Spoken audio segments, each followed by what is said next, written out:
Last week on Blood, Sweat, and Tears. After Monty was knocked out by Ohm, the room fell silent, no one speaking a word. But after a while, Lionel decides to get Monty out of the room. But when he places his hands on him, Lionel notices that Monty's skin was burning up, too hot to drag him out. At this moment, Ethaniel remembers that Nashun was not present and decides to head down the stairs. But as he was heading out, Monty's body was no longer present, and Limewell had vanished, only to have been sitting at the table downstairs. Confused, Limewell looks around and notices the door wide open, and others make a safe assumption that Monty had escaped, and Limewell informs Ethaniel that he feels as though Nashun was in danger, and they need to go find him. At the same time, Guitar Bard had awoken, and to his surprise, he is under the floorboards and has blood within his throat as to try and drown him. Bard then starts making his way out, and once the others hear him, they help him out. Concerned, Ethaniel makes sure Bard is alright, seeing that his mask is covered in blood, and asks if he can see his face, but Bard refuses.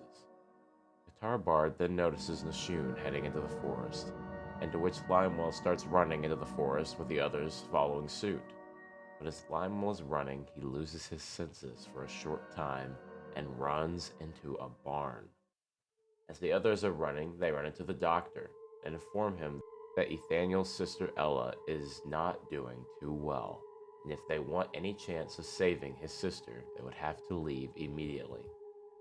When they get to Limewell, Bard attempts to pull him out, but is deterred by the smell of Limewell's feet, so the others get him free.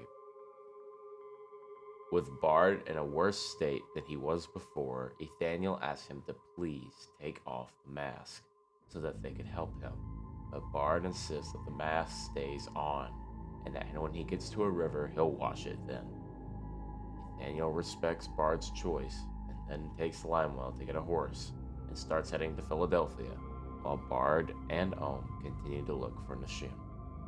In the forest, Nashun is running as far as he can away from the town, and is informed by the Mind Flayer that he needs to go to a river and rub water onto himself to remove the psychic connection and protect him from Moriko. While Nashun is in the water, Bard and Ohm appear just above the water without noticing Nashun. Bard washes his mask, but just before he leaves, he starts hearing a voice of someone he knew from his past talking to him. Panicked, Bard picks Ohm up, as he was knocked unconscious earlier, and starts running. Nashun is then informed to make his way back to the town and enter the house of Noel Boone and gather a few items for Alistair to help Ethaniel. When Nashun arrives, he enters the house unseen and makes it in, grabbing a curved knife and a rosary. As soon as he grabs them, he hears someone coming and hides. Noah then walks in, and then Monty soon after. Monty then starts talking to Noel and makes him question Ethaniel's intentions by his arrival and twists it into making it make sense. Alistar then makes Nashun shoot a beam at Monty and tells him to run. As Nashun runs, he makes it into a well, and as he's falling down, he hears Monty scream Alistar down the well. When Nashun reaches the bottom of the well, he's met with a room with various statues within it, all having their heads removed. But the one that stands out to him is this strange creature that has tentacles for legs, having 4 arms, 2 of them in a normal position and 2 coming out of his shoulders, a cross on top of his forehead, as well as it being twice the size of a normal human head, a large jawline with tusk-like teeth, no eyes present, and lastly, having black tentacles coming out of the back of its head, forming a mane. The tendril on the left side is positioned as if it's to hold something, and Nashun is told to put the dagger within the tendril. Upon further inspection around the room, Nashun notices a statue of himself that's formed as though it was a shrine, and is informed that he is the prophecy and the key to saving the world. Nashun is also informed that Moriko originally wanted Nashun, but Alistar got to him first by distracting Moriko with Nashun's brother, and is shown how Nashun survived and what happened the night of his father's death. Ethaniel and Limewell eventually make it to Philadelphia and find who they're looking for, Dr. Henry Harlem. No! I'm with the science team! Ah! Ah! Ah! Ah! Ah! Ah!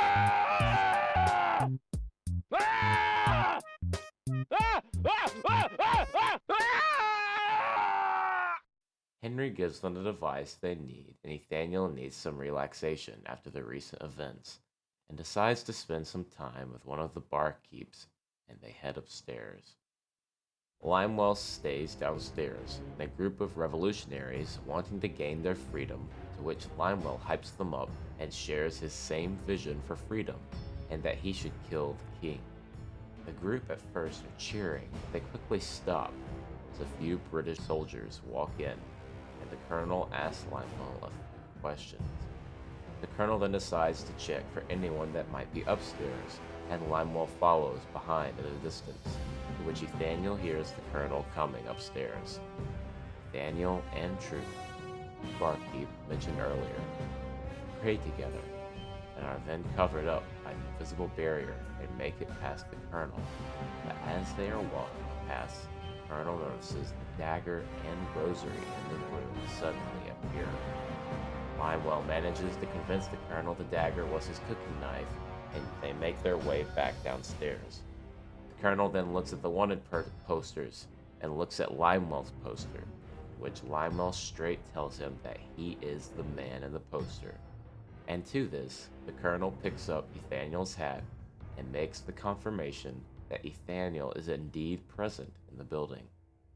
The colonel then turns to his men and tells them to keep an eye on Limewell while he takes a second look upstairs. And when he arrives at the doorway, he is greeted by Ethaniel and Truth getting dressed, and he places the hat on Ethaniel. Suddenly, the knife the colonel found appears in Ethaniel's pocket, and he hears a voice unknown to him say, "Ethaniel, do what you do best. Sincerely, Nashun." From downstairs, Limewell encourages the revolutionaries to fight for their freedom, after noticing the guards reaching for their weapons, and upon hearing this, Ethaniel kills the colonel and heads downstairs to help kill the rest of the guards. By the end of the battle, all who remained were Ethaniel, Limewell, one revolutionary who was on the verge of death. Before dying, the man informs them that his name is Thomas, and he asks them to give him a pen and paper. Once he finishes writing, he gives it to Ethaniel and asks him to read it for him, and then put the letter in the center of town. As they finish reading the letter, Ethaniel checks in on Truth, and checks in on her, and as they are getting ready to leave, they are met with a stranger who presents himself as Jebediah Williams. He asks them for directions to a Quaker town, and they tell him that they could come with them, but when Jebediah asks whether it was on the right, Limewell wouldn't tell him, and so Jebediah heads off. Within the well, Nashun waits the night out, and Alistar tells him that if he wants to kill Moriko, that now was the moment. Nashun gets out of the well and makes his way over to Monty.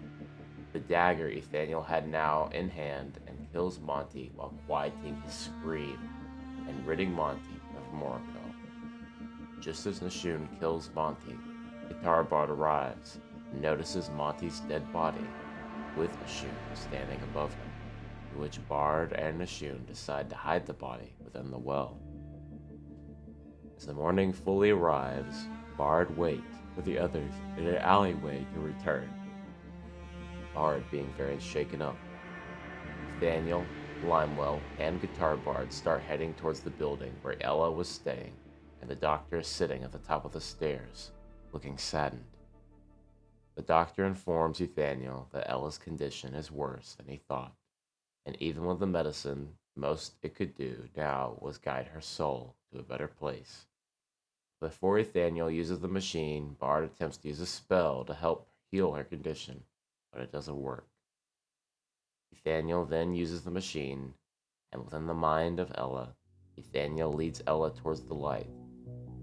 And just before they reach it, the Holy Spirit, Jesus Christ, pats Nathaniel on the shoulder and tells him that he will take her the rest of the way. The way I feel is the way I